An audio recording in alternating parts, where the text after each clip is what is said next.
Hey guys, so in today's video, I'm going to be covering all of the objectives for Conflict Homefront Part 2 at Roanoke Airsoft on May 3rd. So I'm going to tell you, a lot of you guys have been asking me to redo the Battlefront series. Apparently the objectives y'all played at Battlefront 3 was the favorite.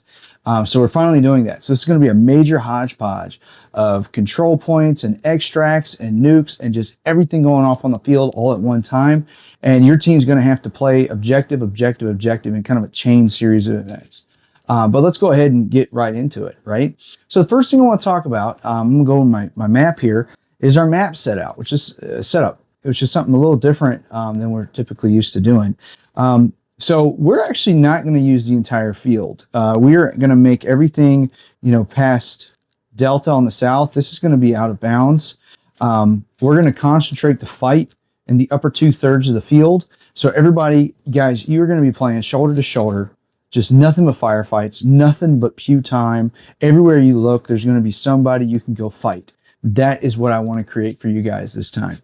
So our spawn points are going to be the north spawn, you got a west spawn, and an east spawn. And the spawns, just so you guys know, we're going to rotate those.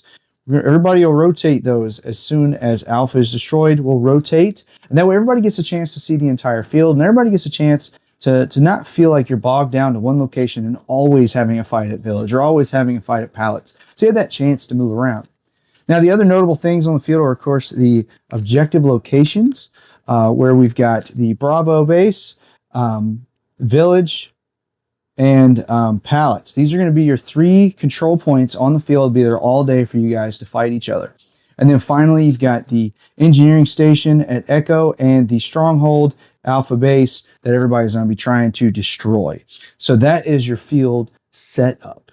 Now, your primary mission, and you've heard me say it once or twice, is your goal is to earn a nuke and to be the team that nukes Alpha the most. All right, I can't say that enough. Your goal is to destroy Alpha as many times as possible. I'm hoping with the gameplay that every team will get a chance to perhaps nuke it twice, and then it's like a 3-way tie at the end of the day, which is what happened at Battlefront 3. It was like a 4-way tie, and everybody was just trying to get to that last piece. I'm really hoping that's what happens here too for you guys. So how do you get a nuke, right? How do you get it?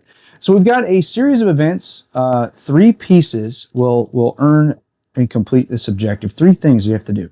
The first thing you got to do, you have to earn plutonium rods. These green rods, you have to earn these.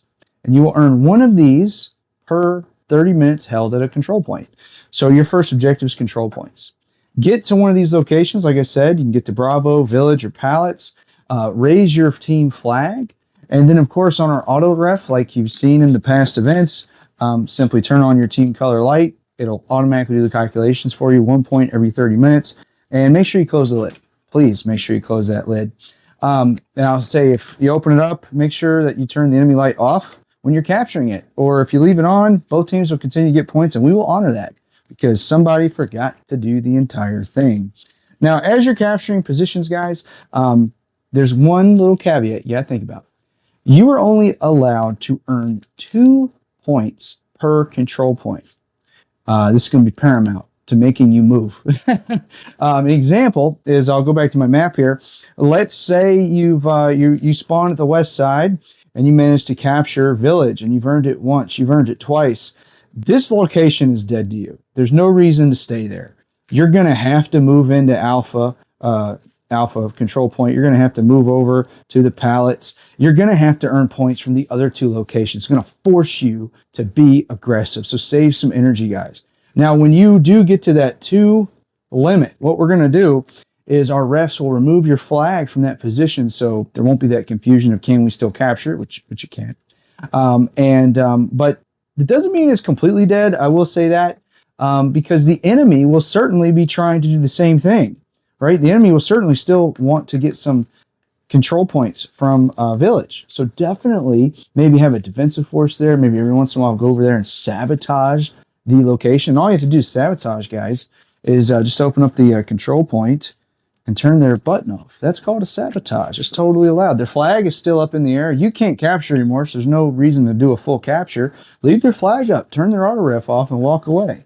So, guys, I'm going to tell you, make sure that you are keeping an eyeball on your boxes, or periodically, squad leads, COs, run somebody over there and make sure you're still counting down. You still see that light on the auto ref. That's part of the game. All right. So once you get those two, as I said on my map, attack the other positions and then hopefully get some more. Okay.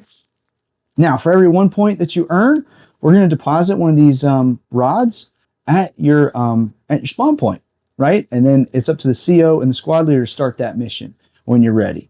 Just note that anyone on your team can carry one of these to get it to the engineering station, and you're only allowed to carry one at a time per person. Okay, so your COs will say, all right, who's ready to do the escort? And then you guys start step 2. So step 1, control points, and earn these bad boys, one of these for every 1 point that you get. Okay, on the auto ref. So get those control points, earn plutonium rods. That is step 1.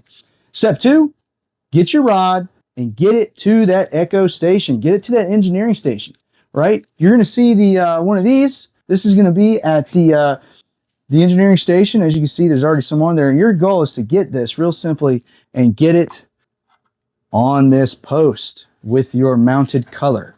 All right. Now, here's the trick, guys. This rod, gentlemen, this rod can be looted from you, can be stolen from you after you die. All right. So just because you have it, it's not safe until you get it on your post. You get it on that post. Now it's safe. It's secured. No one can steal it. Nobody can move it from green to blue to yellow, wherever you want. If you see one in one of these holes, it stays there. It's that simple. It stays there. All right. Once you get all 5 on your side, now you've earned the nuke. So step 2 is real simple. Get your sticks to this post. Get 5 of them there, which means you're going to have points at every control point to earn all 5. Think about that, guys. So you got your 5 on your post, and now the fun begins. We will, okay, well, once the bomb is built, we got to put all the pieces in it. Once the bomb is built, we will deliver this to your spawn, and with your CO's orders, when they're ready, we will initiate the countdown for the nuke, which is a 30-minute countdown, and your job is to run your butt off and get it into alpha, suicide mission style, and destroy that base. At any moment, an enemy team can completely obliterate your escort team and take over the mission, and they can steal it from you. And that's important because in every step of this, if you've been paying attention, is your team can be wiped out and another team can steal your objectives. For all your hard work just goes right down the tubes, right? So at every stage of this, everybody has even playing field to nuke that last base. All right. Now, once the nuke goes off after 30 minutes, then we'll blow some whistles. We'll say, all right, guys, spawns are rotating, and you do the whole thing over again with one little exception. If you were the team, for instance, in this example, you got the greens, all the greens will lose their plutonium rods right off of the post in the back. But however, the other teams, if they have any, they'll only lose down to 2. So the other 2 teams will start with a small handicap of 2 left over on their post. And we will, on the map, if you look at my map here, we will have a limit of the 2 closest bases. So for instance, if East base was 2nd or 3rd place, then they would have a limit that they can only capture 1 location from here and 1 location from here, or vice versa. So you'll have a limit of which ones you can steal from, but at least you get a little bit of a bonus on the round 2, where you get to have 2 starting off the next round. So that's going to be really cool, because then the next round, hopefully the nukes keep going off and faster throughout the day. So that'd be pretty cool. So that's your primary mission. Earn points on the control points, which earn you plutonium. Get the plutonium to the engineering station, and then earn your nuke, and then nuke the base. And a string of events, rinse and repeat for your primary. And the team that does it the most will be the winner. And the team that sets the nuke off, the first time will earn custom rail covers. Put them on my map here. Custom little rail covers for all the players on your team. It says nuke them. I think it's pretty cool. So all the team members who set off the first nuke will get a little bit of a prize. After that, all day side missions, the ones you're used to, of course, are the bounty tokens. So loot the dead. And as you can see in my little video here, nuke the dead and collect the most tokens possible when you kill confirmed enemy. So run over to enemy and tag them, and then they'll give you one of their tokens and be the player and the team with the most at the end of the day. If the team with the most at the end of the day will obviously be the winner of this particular side mission, and the player with the most will get the custom trophy for you are the bounty hunter. Very cool. You get the bounty hunter trophy. And then the second side mission that we'll have all day is the executioner. The executioner mission. Kill confirmed COs and squad leaders. They will take a selfie with you and be the player that gets the most selfies with COs and squad leaders. If you manage to do that, I don't have an example yet. I'm still making it. You will get a custom combat knife just for this event that says executioner on it. And I'll have some pictures of that up for you later too. And those are your 3 primary missions. Nuke the base, get the bounty tokens, get the executions, and you call it a day. And hopefully you have enough energy for some night games. We'll find out. So anyway, guys, that's all the objectives for Homefront 2. Get more information on our website, united-airsoft.com/conflict. Tickets are live, and I can't wait to see you out there on May 3rd.